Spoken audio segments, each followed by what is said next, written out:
Welcome back, everyone. Another big week on the pod. We talk all things Ginny Van. He's in our Stop That and Puge. I'm 4-0 on the tips. Tommy didn't listen to me last week, and I'm going to do a clean sweep through the finals. We preview this week's semis and who's going to get into the prelim weeks. Listen in. This episode is proudly sponsored by KPI Construction Services. When it comes to construction sites, reliability and efficiency are key. That's where KPI Construction Services shines. With a single call, KPI provides a range of essential services, which includes labour hire, crane hire, and traffic control. KPI is a progressive business with modern plant and equipment across all of their operating states. Focusing on innovation and to avoid the business drifting is always front of mind. We are proud to be aligned with and have such a reputable company partnering with the show. Aces, I know I always go on about the RIXXs, but I got huge news. We have all our styles and colours restocked on the website right now. Get online, grab some sunglasses at rixxeyewear.com.au right now and use our little discount code ACES if you want a 20% discount code on the house. All right, Tommy, let's get stuck into the podcast, mate. Righto, we are back. The Aces Premiership Countdown. I wish we weren't, because the pig has been looking at me and just laughing because it's 4-0 in the tipping competition. I've tipped 1. I'm that far behind. I've been looking at the 10-metre dive pool. I've been in the gym working on some times and understanding how long I'll be in there for. I think it's 6 hours. But I think there's a pulse, and I'm not going to give up yet. I never give up. Well, it's 4-1, not 4-0. So, So you're only down by 3. By 3. But let's not talk about me for a second. Let's talk about the positives. We'll go to the negatives. Congratulations. Tipping 4 last week.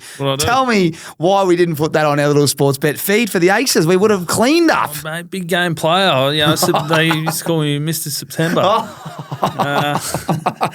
So I don't know why you did me. You come in here last week, and every time I tipped, you're laughing at me. And look who's laughing now, mate. So I'm pretty much home in our challenge. What was it? Say that again. Just say that again. I'm home in our challenge. Not pretty much home. I'm home. If I come back and beat him, can you clip that one up? You're going to have to tip after me. From now on, we're going to get to the tips, obviously, at the end when we go through the previews of these semis. But I will go second. Yeah, that's fine. That's fair? Well, I know you'll want to tip the GWS, so I'm just going to, even if I think Brisbane will win, I'm just going to tip them anyway. No, we'll do what you think. Don't you want to you'd rather go 100% for the finals. No one else would do that. And I think I looked at it, what the odds were for him. I think he would have paid over $30. So. I know. I think you tipped. Can I claim that as a win? Because I haven't had one all Geelong year. with 330. Yeah, you haven't had you have had a couple, but yeah, we haven't been able to put one together. But you've tipped the house down, mate. So well done. And anyone out there. Thank you. When you're hot, you are hot. So whatever the pig says this week, you should be holding on to, because he is Mr. September. He has got a medallion around his neck, and he's come alive in the first week of the finals. And there's 2 games this week, and I can't wait to see who you tip.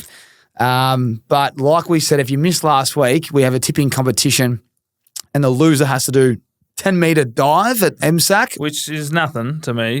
And a few people are like, man, that's nothing. But you don't like heights. No, or 3,000 calories. And you can't leave the gym. And that's in the gym. That's running.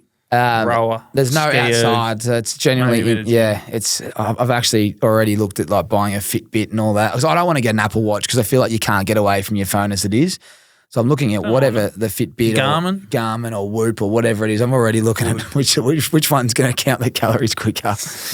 Mate, plenty to talk about. What was your weekend like, though? Give us a little update. Not too much, mate. Just work, footy. Geez, some cracking games. I really enjoyed the Sydney GWS game, which we'll go into in a minute. But apart from that, nothing much. I actually did a little Pilates cast. Jakey Melksham's got the Core Plus stand in Essendon, and it took me through my paces. I haven't done anything like that for a while, and I'm a bit sore in the guts, as you can imagine. I haven't done much around the midriff, and I'm pulling up sore. But shout out to Melky and Core Plus. It was bloody good exercise. I'm thinking about I'd do it all the time if I was a little bit closer to Essendon, so maybe I'll find one near home. I've only done a couple, but I've been meaning to do it because my core's weak as piss, but they're hard, aren't they? Like, Pilates is harder than anyone thinks. It's stuff that we don't. I go in the gym now. I'm doing the bis and the tries and the chest and the beach weights. They make you look good, feel good.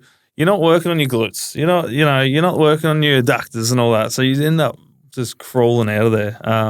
But it was good. So I might get into it a bit more. It's just what was the ratio of the crowd? I feel like it's a female operation. So were you guys the only blokes? Me, Malky, and 2 other blokes, and maybe 15, 16. Oh, that's not bad. Yeah.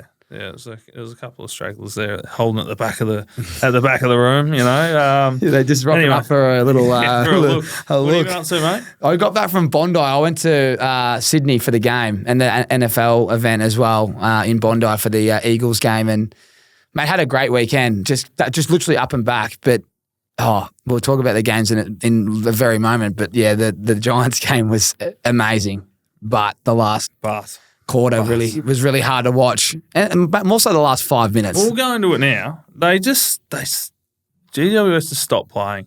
I was watching, and it looked like Hogues. I reckon there was about 5 or 6 minutes to go, and I think he was looking at the bench wanting to get spare behind the ball way too early. Yeah. Do you know what I mean? And I was trying to save, and Sydney got the momentum. Felt like they were sniffing a kill, and geez, some of their players come to play. Heaney had one of the best finals performances I've ever seen. And Warner's last quarter, after a pretty average first 3 quarters, so I think 7 or 8 clearances in the last quarter 14 alone. disposals, I think he had. Yeah, and 7 or 8 clearances, like you get that in a game. Tom Papley's last quarter was statistically as good as it gets from a small forward. I think he was 3 goal assists and maybe a goal, but whatever it was just all scoreboard, and if he touched it, it turned to gold. All their guns played outrageously good in the last quarter. And Toby Bedford didn't play. You'd probably think he'd go to Warner in the last quarter, or Heaney. You know what I mean? And not having him probably, and it's a kick in it. It's it was one of the better finals I've seen, and it felt like and you were there. GWS seemed like they had a fair few at the ground. Obviously, it's in Sydney. I thought it would have been Sydney dominated, but just listening to the crowd, it seemed like there was a bit of a representation. Maybe that was just us. I didn't feel like there was many. Oh, didn't it? We were in the stands. It was okay. me, mate Callett, obviously he's Shaw, and then Cammy. So there's 4 of us, and we were in the stands, and we were going bananas because we're good mates with Lockie Keefe and Keefey. We couldn't believe how well Keefey was well. Best on ground at halftime, and we were just he's kicking soccer goals, he's taking blinders, one arm, he's tapping, he was doing so much right. And the Giants were just missing so many opportunities early, but in the end they go up at 21 points. The third quarter they start bad, then they finish it back to the same. So all of a sudden we're up by 3 or 4 goals. I'm thinking, well, it's almost impossible to come back from here if you kick the first couple. And then I felt like it was a bit of a contest, and then all of a sudden, like, Giants had kicked a couple, and I'm going, well, we just need to play some smart footy now, and a couple of turnovers, and then the crowd gets into it. And I'll tell you what, maybe we were going a bit too hard early, because you're saying the crowd, once Heaney kicked that goal to level it up, the crowd, it was like a Mexican wave of people just rising, and the roar was, I reckon it's one of the loudest I've heard maybe in a long time, because I haven't been to the games that have been that close and whatnot. I remember Zaharakis kicking a goal in that Anzac Day game. I remember that roar as a kid. I remember last year when the Giants lost the prelim to Collingwood, that roar with the siren. Like, they're the moments that I think about. But when Amadi kicked the goal to put him in front, the crowd was that loud. And then the siren went. We had blokes filming us because we were carrying on early going, sit down. We were getting had a few too many drinks, I reckon, because we thought it was party time at half time. But yeah, I was saying, if you're a Sydney fan, that is the best final you could have ever been to. Yeah. I know Nick Davis kicks the blinder, but geez, that's got to be right up there, doesn't it? It was a cracking game. And that's the pressure of finals. And GWS were playing 3 quarters of unbelievable footy, had it, essentially in the bag. And, they did a bit of doubt crept in. They got smashed in the contest in the last quarter. Yeah, that's the you get a bit, we know, if you want to get analytical, they got smashed in the contest. Players didn't play their role in the last quarter, and on the other side, and even like Hogues going behind the ball way too early. We could see that. We're like, Hogues, Hogues, get forward, because you're the only target we've got up there, so it's going to come back with interest. Yeah. And then Sydney's last quarter, you just got to tip your hat. Yeah, exactly. And Heaney's game, I don't think I've seen a more complete game. Taking hangers, kicking goals, kicked the one to tie it up. Taking even the mark in the pocket on one-hander, it was poetry. It was awesome. So The other games, I disagree with you. I thought they were horrific, but we'll talk about them in depth. What was your quick takeaways? I don't have many besides from how disappointed I was. Oh, yeah, I mean, the Brisbane game, to be honest, I switched it off. And Carlton actually come back a little bit more than I thought. So I don't have much for you on that. Geelong Port? Same thing. I mean, Geelong are just a really good football team. They're coached well. They're structured well. They didn't have Stewart. I messaged you before the game. I was like, no Stewart. What did I say? I said, that's a big tick. That's a big tick already. And but the thing is, with the good teams, one man in, one man out. And he's a hard bloke to replace, but it's scary to think what they're going to do in a prelim with Stewart. Playing the way they are, their timing there. I spoke about it the last couple of weeks. Their timing, they run perfectly. But you're right. All the other games were pretty boring. I mean, I did like the Hawks-Bulldogs game. The Hawks, they just sniff a turnover, and as soon as they get it, they just go. And this is what I was talking to you about, too tall, but if you turn it over against them, bit of the arse being too tall, they must do so many handballing through traffic drills at training. I'll tell you that, because they're amazing at it. Was Bont injured? Didn't play a great game, did he? But why was he playing forward? Don't know. If that's tactically from the coach, it's the worst coaching move I've ever seen. If he's going to be a Brownlow medalist this year, he was in this. I reckon it was the second quarter. He was playing deep forward, structuring the forwards, and I thought he has to be injured. But then the last quarter, he's playing on ball. Yeah. It's horrific. It was a bad call. Even Luke Hodge goes, if I am coaching this football side, have your best player near the ball and let him impact the game. Don't hide him in the forward pocket. Best player, arguably, in the comp, and you got him playing in the forward pocket. You need to get the ball down there first. So I don't know if he was injured, but it seemed like I thought watching and then not seeing him around the contest, I thought he was on the bench for an extended period of time. I don't know, but I thought he was injured. But was he injured? No. Did you see the press conference afterwards where a journalist put it to Bevo saying he spent an extended period of time on the bench, and Bevo called him out, said, do you have any stats to back that up? Because he didn't. And then he did. He had 70-something% game time. Pathetic. So I don't know why Bevo seems to want to just fight everyone. Just when we get around Bevo, it's a cuckold operation. He has put me in the corner and he's just teased me all day, all year. This year I thought he was coaching poorly all year at the start. Then they turned it around, started playing players that we thought, remember when Dale wasn't playing at the start of the year? Dale, Caleb Daniel.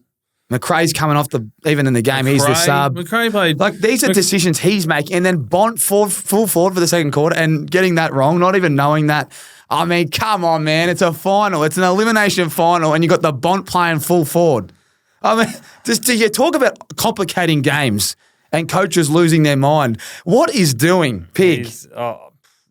I don't know. It's baffling. And some of his decisions all year have been baffling, as we said to some of the players. McRae, and we'll get onto this.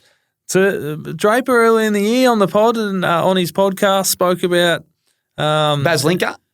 About players getting traded if Bevo's coaching. And, we're a bit of hindsight now. 2 players straight away as soon as they're out of finals have asked for trades. And 2 guns. Smith obviously coming off a knee. And McRae playing a bit of VFL, but he's a 3-time All-Australian, to let these guys go. And they've asked for trade. So, big Sammy Draper, he was on the money. He copped a bit of a whack for it and a bit of a please explain, but he was onto it. So, I wonder who's next. Rory Lobb, could he go to a 4th club? Well, yeah, surely not. He's actually had an unbelievable second half. I'll tell you what, Sammy Draper can take Sammy Edmonds' job because Sammy Edmonds is reporting on absolute rubbish, which we'll get to later. Talk about the London Tavern with our boy Ginny Van. But Ginny Van. I mean, Sammy Edmonds, see you later because Sammy Draper, he actually reports the true facts and he gives them to you 4 months in advance. Oh. I reckon Draper deserves an apology from everyone because they whacked him for just telling the truth. I tend to agree with you. And that's the media and that's the layout that we want. We want facts. We don't want this nonsense. Yeah, and everyone whacks at someone playing in the league now for actually speaking the truth or putting things out there. And Ginnivan's a perfect example. He's a little bit, he's a bit rogue sometimes. Which we love. We love that, but they hate it. And the media hates it. And the AFL, the teams hate it. The AFL hate it. But We love it. So right on to Sammy Draper and keep going, Ginny Van. Ginny Van, he's the man. He's going to be featuring heavily in this podcast because we do have a couple of things that we want to talk about, and we'll get to them shortly. That's about it from the games. Well, obviously, well done. You tipped 4, I tipped 1. Righto. It's all about the semis now. Mm-hmm. But let's start off with your favourite segment. What is it? That's puge. That's puge. And that's the grass. What have you got for us, King? That's puge. And it was Jason McCartney getting fined $20,000. And you've seen the footage? Yeah, I actually went up to him in the rooms and said, what happened there, big fella? Oh, did you see? I went around and said, they're just throwing you away. I was trying to, He's a big man, Jason. Yeah, he was just like, nah. But I remember just going, mate, have you seen the clip? He's like, no. I was like, look at this. It's gone viral. It was, and I watched it and I was like, good on him. I thought it was. What did he do wrong? Well, he probably should steer clear of bumping into players. Let's be real, but he did. Did he give it? He's got a big chest, and he did throw it out an extra 6 inches. I reckon if Big Jace really wanted to throw it, you would have seen a bit more force. Yeah, I felt like he didn't throw it. I think he wanted to. I saw he grit his teeth. You could see it in his eyes. He had the angry look. He's holding one of his players out. And Papley didn't break off his line. He could have easily broke off his line and avoided the contact. And, Big Jace just threw the chest out. And there was nothing in it. No one got hurt. There's, no melee started from it. Nothing happened. And he gets a $20,000 fine. The club have to pay for that, don't they? Yeah, Jace would be flat. I mean, Jace is the GM, so he'd be dictating terms, wouldn't he? Like, surely he goes, operations, handle that one. Yeah. So that was my puge. I think the AFL was like, I understand, steer clear. What should have he been fined then? Maybe 5. Yeah. Do you know what I mean? I feel like it's like when you touch an umpire, it should have been one of those fines. 20? As an accident. 20 grand's ridiculous. I'll tell you what. It's a deposit on a home. Yeah, it is. Yeah. Not anymore, but. Maybe out in West Sydney, yeah. I can't believe the rivalry that we've got, though. Like, it's so good. The Sydney Swans and the GWS Giants, it's everything that you want. This rivalry is crazy. And before that game, with 5 minutes to go, if Giants had won that would have been the 5th qualifying final they'd beaten the Swans in, which is ridiculous considering how successful the Swans are. We just spoke about, Geelong. The Swans are the same. They've always been so good. And they obviously didn't get over the line. But that rivalry, if we get that grand final today, it's got all the makings of a great trailer. The hype reel. You've got even McCartney throwing the weight around to Papley. You've got Toby and Papley under the pack, going head to head. You got Heaney's final. You've got so many big moments. Hogan down one end. There's stars across the field. I think that would be a great final. And we've already seen. I hope it gets there. I hope it gets there. It would be they're on the right side now, so they can get there. And we haven't spoke about this, but what is your ideal grand final? Would that be it? I think now that. Yeah. But I'd rather have. Look, I wanted a Victorian side in, so I thought maybe Hawthorn Giants would be exciting because then you've got the Hawks there that can they do the unthinkable, and then the Giants have never won a premiership before, and it would be massive for the AFL to have an expansion team win one, considering Tassie's coming into it. Gold Coast Suns has Dimmer. Like, it'd be great to see an expansion club win a premiership for the league. Yep. But the way it's going, I just got no idea. What about you? What's your ideal? Well, Hawthorn Geelong would be nice. I just feel like you want an interstate team in there. I'm with you, but the 2 Sydney teams, obviously. I've got an argument for all of them. I'd love to see Brisbane get in there after last year, and they've been so close so many years. I'm a bit flat they're playing each other this week. They don't deserve to be playing each other in the semi. It should be a prelim. Don't know. There's stories all around that could work well. So Righto, Pig. My puge is Matt Kennedy getting subbed out at the start of a second quarter in an elimination final for a ruckman. My mail is there's a bit of story to that too. His wife gave birth Thursday night. He flew up, obviously spent the day with his family, his wife and the newborn bub. Made every effort to get up to Brisbane on the Friday and then played on the Saturday, and then he subbed out after a quarter. Had 5 disposals as well. And there's a couple of boys I won't name. You go through the stat sheet, they had 4 for the whole game. 5, they didn't touch it. And, he's been a good player all year for him.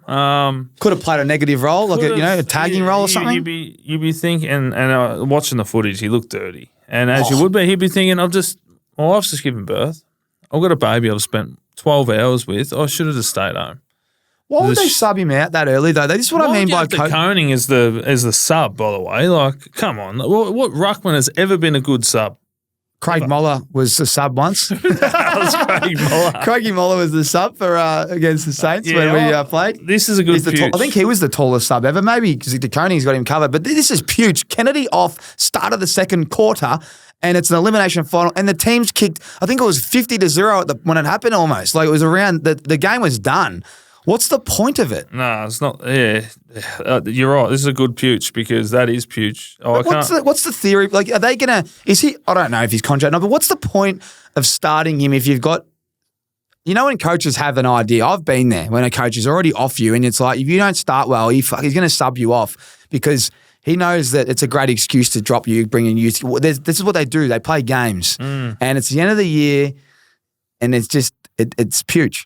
I don't know how to put it. Yeah, I don't know what his thoughts were. I don't know. I'm not inside the four walls there, so I don't know if he's been poor defensively and he was dishing up the same stuff. But even if it's a quarter, you know what it's like. You can be poor for a half. Look at Warner. Look at Warner. He was poor for a half. He was Superman for a quarter. The argument is he's not Warner though. So. I know, but the argument also is why him and not someone else? Why him?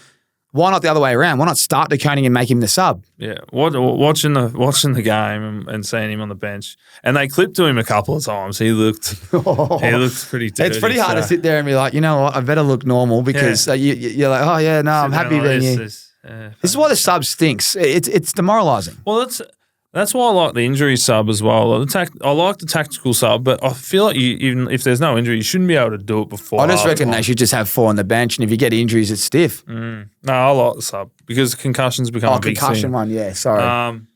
But I think you shouldn't be able to tactically make it before halftime unless someone's really stinking it up. But he's had 5 touches. Like that. Some people, as we've seen on the stats, not naming names, some bloke had less than that in the whole game. So. And he can play any role too. So I don't know what Vossi was thinking. After a big week of chasing people down the street and sculling lattes, he's had a bit of a mare there, hasn't he? What's the bloke putting in his lattes? I reckon old mate's he's giving him the 2 lattes. What's he putting in them? I mean, golly. He's been coaching amazing. We love Vossi, but I just couldn't work that move out. And either can anyone. And I feel for him because he has done everything to get up there. He's you know what it's like. You've had a kid. He's probably decided I should do both. I'll tick both boxes, and he has. And then to go up there and get subbed out at pretty much quarter time, it's a waste of time for everyone. I've got some more Puge. I just thought this is a good one while we're on it. But Port Adelaide, their finals record, their last 4 finals is Puge, and I want to read them out to you. But I've got to start to back it up as well. And I wanted to make sure that I get the graphic up on my phone so that I'm all over it. But this is Port Adelaide's last 4 finals. So this just last week, they lost to Geelong by 84 points at home. So Port have lost it by 84 at home. Then in 2023, in a semi-final, they lost to the Giants by 23 at home. And then on the road, they lost to Brisbane in a qualifying final by 48 the week prior to that. So last year, just not great. And then 2021, they had a home prelim. And we'll never forget that because you won the flag that year. They lost by 71 points to the Dogs. That is Puge. It's a pretty ugly stat, isn't it? And hard to think. They've That's their last 4 finals. I knew they melted a fair bit in the finals over the last few years, and that's where Ken's copping the heat from because he's had a team that should be pushing for grand finals, pushing for flags, and he hasn't quite got the boys over the line. And he definitely has the cattle there, so... I've got some positive news for Port fans. Port Adelaide are the 12th side to lose a qualifying final by 50-plus points this century. The first 11 all won their semi-finals. So Port fans, it's ugly, but if history goes the way it's going, it's positive. You win this week. Yep. Frosty's out. Hock ball. I don't know, but that's what they're saying. So will it be 12 from 12 or... do we get a team that finally breaks that kind of curse? Well, we'll talk about our tips later on, but anyway, for now, what do you got for the grouse? My grouse will stay on Port, but it's to that fan that decided to come down and look at the king, Jeremy Cameron, after he's kicked a goal. And if you read his lips, he says some really bad things to Jezza, and Jezza slots a goal and looks at him and just laughs in his face. And I thought, that is grouse. I would have loved Jezza just to stay there and just keep laughing at him, because this guy charged to the fence, pointed at Jezza, and Jezza just started laughing in his face. And he did get the last laugh because they absolutely smoked them. And I just thought, it's grouse when you see these real nasty supporters that come down and get in the face like that, but they actually don't have any leg to stand on because they're getting pumped. So I thought that was grouse. So Jezza, keep that up. He did that to a Collingwood fan, I reckon, when they won the flag in the qualifier as well, when he kicked a goal on the boundary line. Yeah, and he's such a humble bloke. So I just, it was a good moment. And if you love footy, and you love Jezza, that was my grouse of the week. I think it was his first goal. That's Jezza's game and his goal. Everything was grouse. The whole Cats football club is grouse. I got a quick one, because we'll go into this a little bit later on. But Ginnivan's celebration. Ginny Van. He did a Jezza camera actually. They cracked the can, and obviously after a fair bit in the media during the week, which sneak preview we'll touch on in the stop that, but. And then the comment, see you in 14 days. That is so good. He's kind of looking past Port a little bit. He's very cheeky, and it's funny. And like some people are like, trouble finds him. I think he likes finding a little bit of trouble, old Ginny Van, and he looks for it, and I like it. He's a little rat bag, and from one rat bag to another, I think it's the grouse. So keep it up, Ginny Van. Ginny Van is the man. I think that's how the AFL would be so happy with what he's doing. He's selling tickets. We're talking about it right here. Everyone else is talking about it, whether you love it or you hate it, depending on how old you are. I feel like a lot of people that are a bit older don't like it. Softening up big time. I was a bit like he's a bit of a smart ass, and he's trying deliberately doing it. But now I'm like, keep going. It's the best. It's awesome. And he backs it up. And he's playing his best year of footy by a mile this year. We did a podcast on Tommy Talks at the start of the year, and I couldn't believe how professional, how much he cares about his craft and how he's working on his leadership. They were the main things that come out of it. Yep. But then you hear all the other stuff, and that's the stuff he loves. He loves, razzing everyone up, and I reckon it's so good. And the more people that can do that, the better, because it creates box office football, popcorn. You sit there watching it and you love it. Do you reckon without Ginny saying what he did, there would be 97,828 at the G last week? That's a good point. It's a good question. I'd love to know the TV ratings as well, Brado. I think there would still be a big crowd. That's a lot. That's Collingwood numbers. That's 2 Melbourne clubs though. You put 45 members. That's big. That's a big number, man. You know what? Maybe not. But But what about at the end of the game as well, where he goes and grabs the wizard hats? Like, these boys are taking the piss, and it's the grouse. Yeah, it's good. We'll move on. All right. Let's get to our RIXX eye-catching moments. The RIXX team have produced some more colours. I'm rocking the Merlot frames. We're going to have them online right now. So head to rixeyewear.com.au and check them out. Sign up. Grab yourself some RIXXies. Pig has the large Melrose champagnes on. If you've got a large head, RIXX has you sorted. Get online and use that discount code ACES. Spring Carnival around the corner. So make sure you complete your look and your fit and get online and grab yourself some new RIXX. Righto, what is your RIXX eye-catching moment, Piggy? We've touched on it a little bit. This guy probably played one of the best finals in one of the better finals of recent times, but Heaney's hanger. And this is discussion as well. Should the mark of the year be including finals? I think it should be. That was by far mark of the year. He got that high, but more to the fact of the eye-catching. Jack Buckley pretty much nursed him down to the ground, looked after him a little bit. I thought it was great. What a hanger.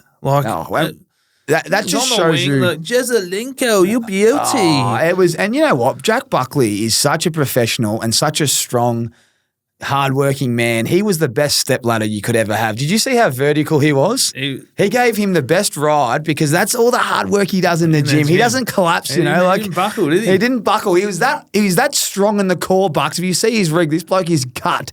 He is that strong. He was such a perfect stepladder that he could even grab him and bring him down without even bending over. Just carried him down. And Heaney was that high. That is just an amazing moment for everyone involved. I'm sure Bucks is because I know Bucks would he would hate that, but he is pretty humble, and I don't think it would affect him. I remember when Andrew Walker took that hanger on Jake Carlisle in the pocket. I don't know if you ever remember it, but it was huge, and it was everywhere. It was everywhere. Like, you know, you go down to the Melbourne Vic Market or whatever it was, and there'd be a big thing they're trying to sell Andrew Walker, and there was cards of it ever, and there's nothing more he hated than seeing it because his head's all like this, and he was the same, just launched up vertical. Yeah, you don't want to be a stepladder. And I was a stepladder plenty of times over the years, but you don't want to be on a postcard or a big painting anywhere. So stiff to Jack Buckley for sure. But yeah, that was it was a great hanger, and well done by Bucks just giving him a little cush down. It was actually really important. I think Heaney's mum even reached out and said something. I just want to give Jack Buckley a little shout out because it could have got nasty. You know, thank God that nothing happened. Very well done there, Piggy. Mine is I'm going to head away from footy for my eye catcher. And if anyone follows Adam Sandler on Instagram, you will notice that he has posted a photo. It looks like it's in an op shop, but it's the jersey that Happy Gilmore wears, and it's got a tag on it, and it says Happy Gilmore. Oh, the Bruins. Is it the Bruins? Yep, it's the Bruins. And he has quoted on his caption, "It ain't over. The way I see it, we've only just begun." So he's they saying Happy Gilmore too? Is that what they're saying? Shooter McGavin back? Shooter. As long as that bloke with a nail in his head's back, I'd love to see what he's doing. He can't be still with us, can he? He's still with us. He was already on death's door in the movie, but it was in the 90s. I think it's my favourite movie of all time. It's up there. And it's, you know, we're talking about the production quality these days. It's still got everything that you want. You know, Chubbs. Is Chubbsy still around? Oh, sure. He's dead. Oh, is he? I thought he that was. Sucks. But this... That does suck.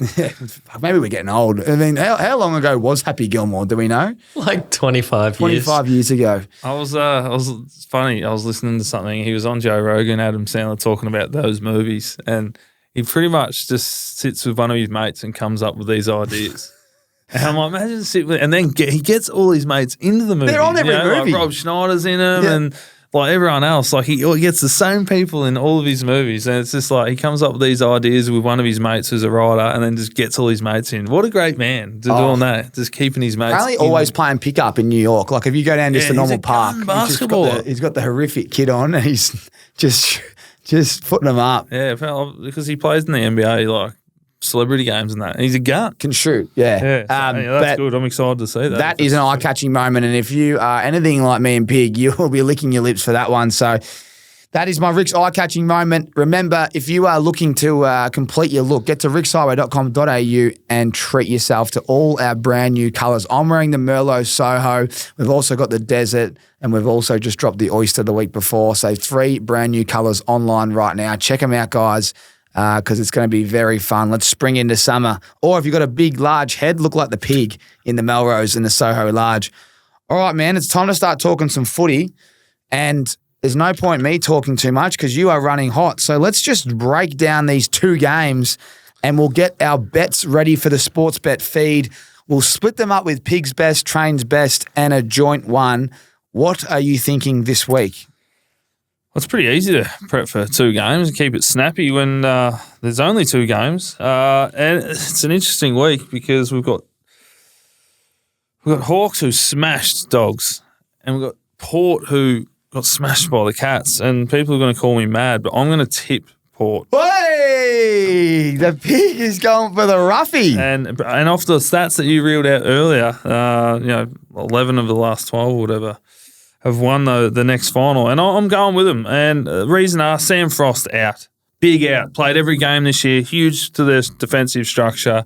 He's had a really good year, and he takes their number 1 forward. Don't know if Dixon will play or not. He had 3 touches, no goals last week. Because the game to play now, though, would be the one without Sam Frost Marshall, playing. I think they're big on Marshall, and I reckon they want to squeeze him back in. And can you keep going with Dixon, who's been pretty shaky all year? I mean, you got to back him in a big final, but I think they'll bring Marshall in, and I reckon they're going to drop Dixon. It's an early call. Don't know right now as we speak on a Wednesday, but I think not having Frost there to play on that key forward. Georgiadis is. I'm going to tip him for a big game, kick 3. Will Butters get up? went off at half time. Yeah, He ribs. broke with sore ribs. I think But apparently they've all cleared good- him to play. All good to go. They've cleared him to play, but I just think Hawks have had a good run. If Port can just watch their turnovers, especially in that mid part of the ground, and obviously not turn it over in their back half, they'll win by a couple of goals. I'm going to be going with Ginny, Van, and the boys, only because I also have to with this tipping comps. This is me done if Hawks don't win, but Hawkball is well and truly alive. I haven't tipped them enough, and they continue to shine. Port do. This game will be good. Port, I don't want to overreact, but when you get pumped in that first final, there's so much pressure. Unless Kenny, he needs to move the magnets around for me, and the only way they can beat them, he has to get Horn Francis alive earlier. He can't be planting him forward. I honestly think if Horn Francis isn't having 10 in the first quarter, because you need all three of them firing, and I think if they can do that with Marshall coming back, do you think you play Marshall and Dixon in the same side? Because they used to. You'd have Georgiades, Marshall, and Dixon, and they were wreaking havoc. And then you have Rioli at the feet, and you got a few of these other players that play a role, Darcy, Burns, Jones, but they kick goals. So I would like them to play tall in this game, but don't know if they will. What do you think? Well, who do they drop if to bring Marshall in? Mate, there's a few passengers on. Yeah, I mean, I won't. If I go through it, I'm not going to name them. But if you go to the stats, there's a lot of blokes that did not get a sniff. I go to the bottom there and I could pick, there's a few. And you've also got to think about... Narkle was the sub last week, I'm pretty sure. Radigalia. Let's not make a decision on who they drop. Let's just talk about their structure that they want. Do you want Dixon, Marshall, Georgiades in the forward line, or do you just want two of them? If you're the coach. I reckon, especially with Hawthorn, I think it's nearly... You're dictated by them a little bit. They're playing such good footy. You don't want to be too tall because they're just going to run around. Let's just cut to the chase. Yes or no? No, I think you got to pick Marshall or Dixon. Nice. Yeah. I'll tip Hawks. I'm going to just rely them on turnover. And you know what I'll say about Sam Mitchell? I think I noticed this way too late. Have you seen how good he is tactically at quarter time? I don't reckon Hawthorn played that well in the first quarter, but then it's like he reads what's going on and he goes, haha, got it. Bang. It's crazy. Every time, go back and look at the stats. Hawthorn don't traditionally, and this could be one that we put on the feed, mate, where maybe we go for Port Adelaide to win the first quarter, Hawks to win 1-39. It happens all the time. And it's like he's sussing out what they're doing, and then he goes, gotcha, I'll implement this, and this, and we'll do this. Well, it's a credit to the team to be able to actually make the adjustments as players. Because it's one thing spotting it as a coach, but how are you going to make sure the players do it? Do you know what I mean? It's because you can easily go, hey, we're down in tackles, we're down in contested ball, we're not getting the ball in the forward 50. You still got to go out there and freaking do it. You know, like it's hard to, it's good coaching to be able to identify and make some changes, but it's good that they have a mature enough, even though they're a young team, they're mature enough to be able to perform and do what the coach needs. Anyway, so you're going the Hawks, I'm going Port. Yeah, well, that's big. Could be curtains. And if anyone, and looking at we'll work out what we're going to do on the feed. Check out the feed. Obviously, Ausmerican Aces at Sportsbet there. Have a look at what me and Pig will put something up tomorrow as this comes out, as we record Wednesday, Arvo. Love it, mate. I think there's going to be some scoring in this. I think we saw that last week. And I think if you watch an interview with the head coach of the Geelong Footy Club, Scott does say that we think we can get them on the outside on turnover. And if you're thinking about turnover, because he said that they're very good in the contest, so if you can match them in the contest, he actually said this, that you can get them at the back. And if there's a team that can do that, it's Hawthorn. So for sure, those high half forwards will be someone like McDonald, all those guys. I wouldn't be surprised if they kick a couple. Looking forward to watching. Righto, next game, big game. GWS, your mob against Bit Brisbane. sad to see this. I didn't want to see these two play each other that early. Yeah. Got a few mates at both sides, obviously going for the Giants, but geez, it's going to be on. The only change will be Bedford. I think he's all but told the media that he will play. So I don't know who he comes in for. You'd think it'd be Xavier O'Halloran, he was the sub and come in, and McMullen was subbed out. So if I was a betting man, it'd be one of those two, depending on the role matchup. So you'd think Bedford will probably go to Neil. If he's playing that tagging role, which we suppose does Dunks go to Tom Green? Good matchup. Yeah, there were two big bulls in there. So then you'd be looking at Josh Kelly and McCluggage. You got Andrews on Hogan, great matchup. You got Starcevic on Toby Green, great matchup. Got a few blokes that don't rate Andrews as highly as I do. They reckon he's not as good one-on-one. Yeah, I've seen that over the years, but I think he's a good matchup. I've also got mail that Payne is the hardest matchup and he's out. He's out, and is it Joyce will come in? He played most of the year while he was out, so he's strong. Payne. They reckon he's a really good defender, and the fact that he's out is a big win for the Giants. Well, I mean, Harris Andrews. You know, All-Australian, the two-time All-Australian. I know that, but I think the take from other people, I don't watch defensive, I don't watch fullbacks as close as someone like you would, but they reckon he is more of your roll-off versus one-on-one. So Hogan will enjoy this matchup. Yeah, I tend to agree with you. I think if he can play a disciplined, strong game, I think he's a good matchup for Hogs, because Hogs likes to run. You know, he's a good dart-off leader. He'll sell you one way, get to the other. Harris Andrews moves well. I think the matchup of the day will be Starcevic and then Tilly going at it. And he is a really good defender. I think he's a good runner. He's strong. The thing with Toby, and he's crafty. The thing with Toby is he's a really good runner. He's really strong, and it's hard to get both. Like as a defender, Starcevic is, and he's smart. So he's a perfect matchup for him. I think he'll hold. Think it'll be it could be won or lost in that forward line for GWS, and I'm hoping GWS get up. I'd like to see them get through to a prelim and then through to the granny. So I'm going to tip them. You're going to tip the Giants. I'm going to tip the Giants. Why don't you tip Brizzy? Yeah, I know you want me to tip Brizzy, but I'm not. I'm tipping the Giants. Fuck. At home, we've been talking about how they're one of the better teams all year. They finished fourth on the ladder. They got the home final. I just think they'll win. Well, I just can't tip against the Giants. I know I need to, but I can't. I'd rather do 3,000 cows. Well, good. What's the go if I tip the Giants, right? And Hawks win, so it goes 2-4, then we go 5-3. I could still climb my way back in two prelims and a granny. Then it'll come down to the granny, which would be great. And if you keep tipping Giants, I can't fucking win. Which I'll keep doing. Which I just tip against them I get a little, that's just sickening. Wow, I'm in a corner. That's just that tipping comp, guys. Don't worry about that. As we said before, I've snookered you. You have snookered me. You've rolled me. Right, match up on this game, though. I think Cadman. I reckon Cadman's an issue. He's a very good forward. He's just starting to come out of his shell a little bit, but he's a really good kick at goal. Number one pick, wouldn't he? Yeah, number one pick doesn't get talked about. I think there's two guys that I've got all my eyes on. It's Cadman and it's Brent Daniels. Brent Daniels, Cunningham last week was outstanding. Played him tight. And he's going to have to work through that because he is a very good player. You just signed a 6-year deal, Binger. That's why you got the guns going to you. But I don't know if they've got any answers for him this week. You can't throw, you've already got Toby Green. There's a lot of players that will be playing a role. Do they have a role player for Brent Daniels? I don't think so. Connor McKenna? No, I don't think he can handle him. No.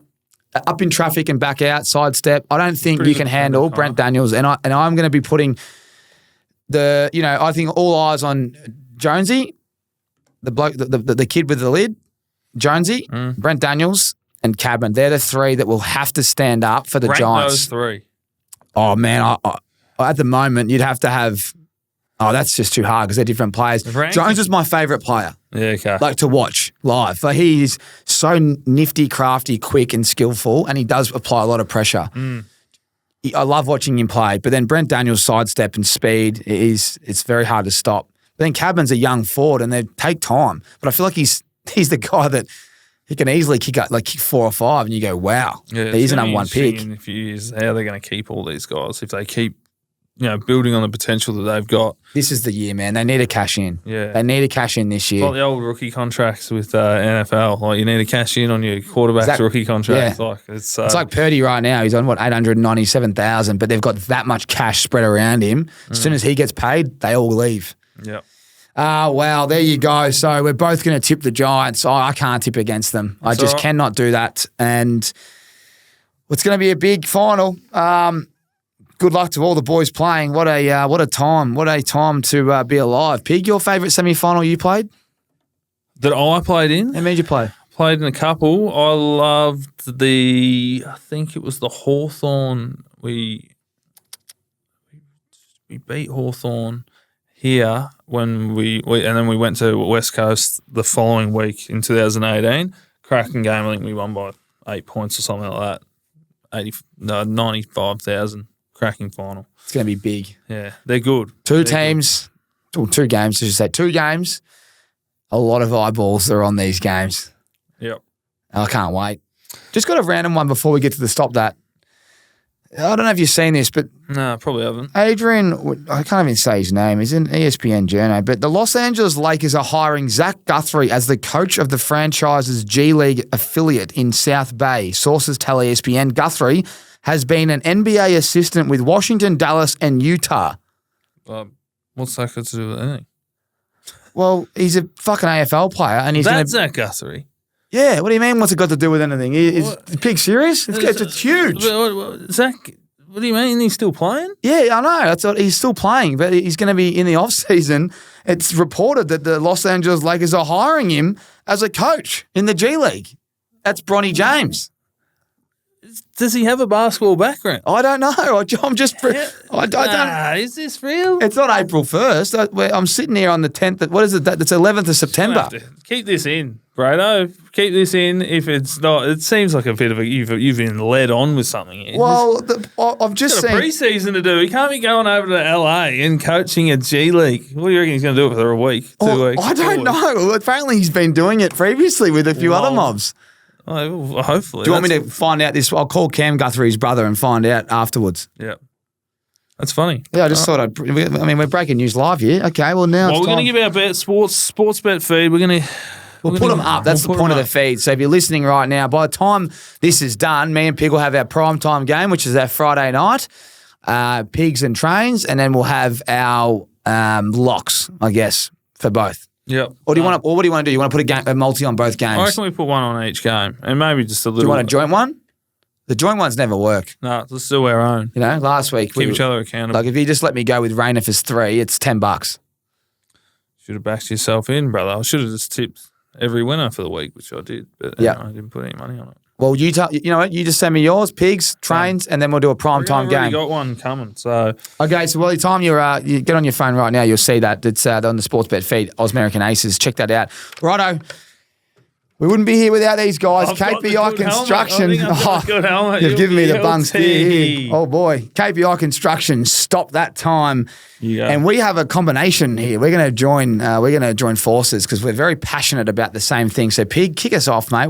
You kick us off, I reckon. Well, it's all about Sammy Edmund. And I don't want to name and shame, but it's, if you're going to be putting Ginny Van, our man, under the pump pre-game, stop that. Let the man eat. If he wants to go to the London Tavern have a pot. If he wants to have a water, he wants to have a hydrolite, he wants to have a parma, a steak, a pasta, let him go. Stay out of it, Sammy. He's playing in a qualifying final and you're reporting rubbish. And there's no facts to it because you're just going to, I didn't like it. Stop that and stop reporting all that rubbish. We're going to protect our man, Ginny Van, because he is lighting up the competition and without him, it's not a good product. We need him playing. We need him healthy. We need him mentally right. And when you're putting out stories that aren't factual and getting people off guard and causing dramas on the internet, stop that. Hey, that was nice. Well said. Mine's to the goose who took the photo of him having his water. It was a water. Ginny Van said he was having a water. Professional. How many times have you had a water out of a pint glass that's yellow? With foam in it.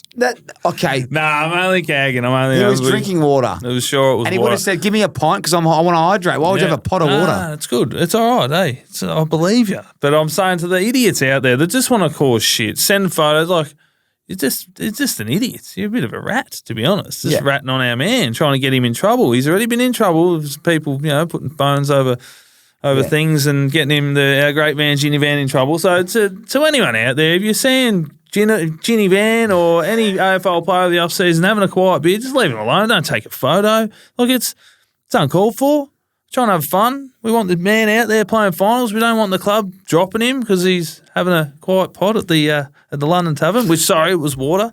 But anyway, stop that to the Gooses. Let them have fun. And well said before, mate, stop that. Stop that. And just on that, let's just talk about it. But what was your pre-game like? Because you know what, let's put it in. Let's get reality here. If you're playing a 750, what is it, 740 prime time game on Friday or Saturday, whatever time you're playing, the night before, what would your routine look like?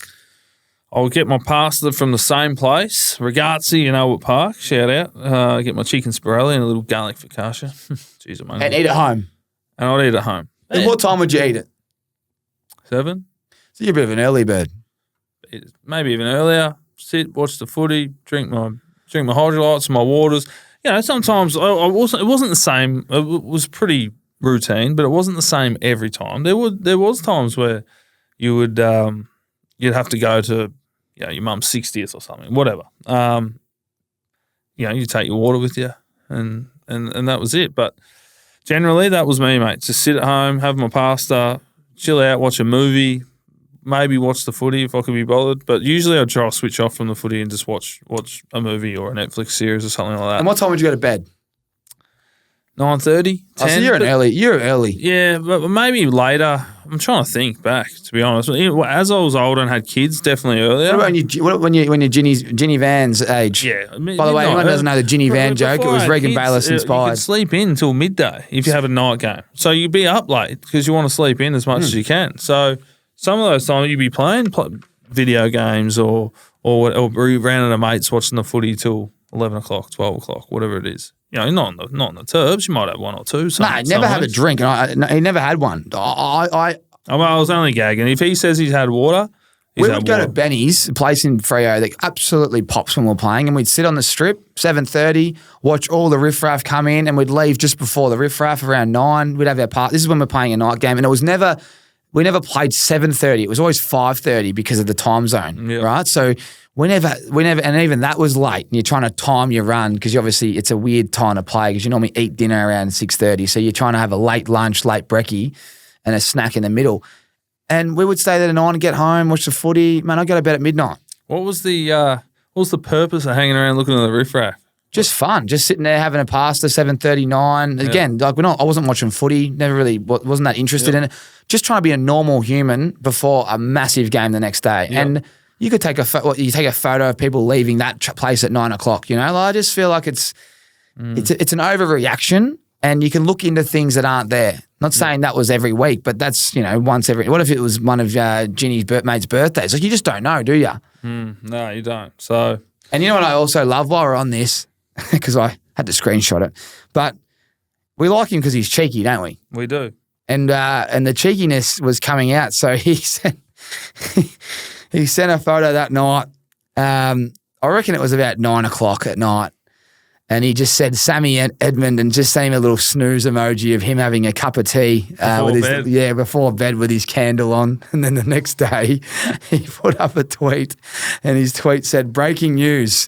He put up a tweet, "Breaking news, just going for a walk." He's a smart ass. It's good. But it's funny. Do you know what I mean? Yeah. Like, I think that's gold. So he should roll into the London this. Oh, he can't. He's playing on the road. Imagine they were playing next week. You should go to a local pub. You should go to a local pub in Adelaide and check out what's doing at about 9:30, and then hit the hay whenever that is. Mate, great show. Well done. Thank you to everyone that tunes in. Two more to go. We've got to organise something. I've been collecting some jerseys, Pig, and we're going to work out what we do with them. I think we'll do them on the grand final show. But to everyone that tunes in, thank you. We appreciate you. It's not long to go now, but get involved, comment on everything. We love your work, and check out all our other shows. The NFL show's launched. We've got the Clubhouse boys. We're cheering on the Storm this Saturday night. Get right behind them. Get around the Storm. Get around. Dunks ads unfortunately out. It's a win-win for me. Dunks goes through if they win. Otherwise, the Giants goes through. There's plenty happening. Thank you for all your support, and we'll see you next week right here at Ausmerican Aces.